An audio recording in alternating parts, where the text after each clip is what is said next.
Balam, dadingizni tushunyapsiz? Dada balilarning qahramoni, ligisi, hayatirniki, samimiy muallimi, eng yaqin do'sti va kelgisining yo'lini yoritib bergchi. Dadingiz sizning birinchi do'stingiz, vafodor adishingiz va samimiy sirdishingiz. Dadingiz sizni yaxshi ko'radi, lekin bezda sizni yaxshi ko'radiganligini demaydi, u sizni yaxshi ko'radiganligini ifodalash uchun sizning foydingiz uchun har qanday foydali ishni qiladi.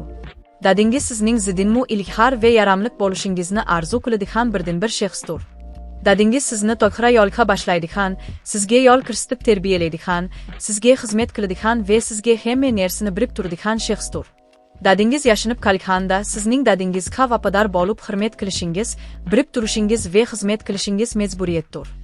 Dadingiz sizning xursandligingiz bilan xursand bo'ladigan, sizning qayg'ungiz bilan qayg'uradigan shaxsdir.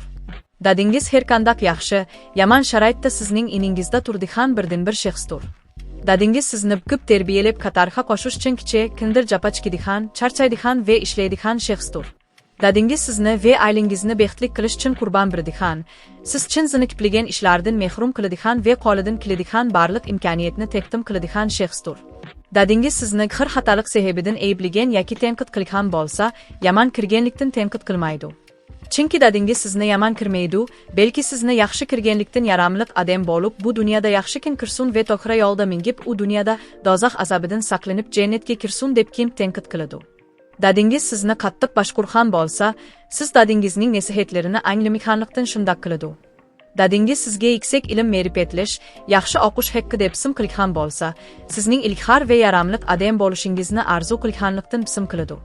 Dadingiz sizga iqtisodchanlik bilan muomala qilgan bo'lsa, iqtisodiy ahvolining yaxshi bo'lmaganlikdan shunday qiladi. Dadingiz kiyimga chim eshikni taqirlib yalquz o'tirgan bo'lsa, siz chin yixliganlikdan shunday qiladi. Dada yixliganda sizning zilmasligingiz chin yixisini sizga ko'rsatmay yixlaydi. Dadingiz xursand bo'lgan bo'lsa, sizning xursand qiladigan biror ishingizdan xursand bo'ladi.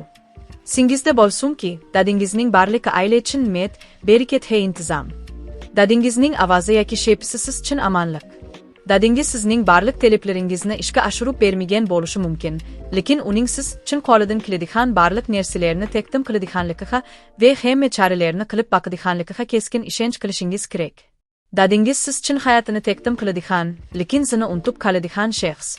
Balam, dadingiz haqidagi bu haqiqatlarni bilsangiz, dadingizning qadrini shu vaqtda tanib yetasiz, dadingizning nasihatlarini xushallik bilan qabul qiladigan bo'lasiz. Dadingiz sizni biror ishda tanqid qilgan bo'lsa, sizning menfaatingiz uchun tanqid qilganligini his qilib yetasiz. Balam, dadingizning qanday inson ekanligini bildingizmi?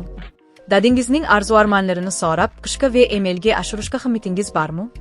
Yaxshi o'qib dadingizning sizdan kutgan umidlarini aqlashga irodingiz bormi?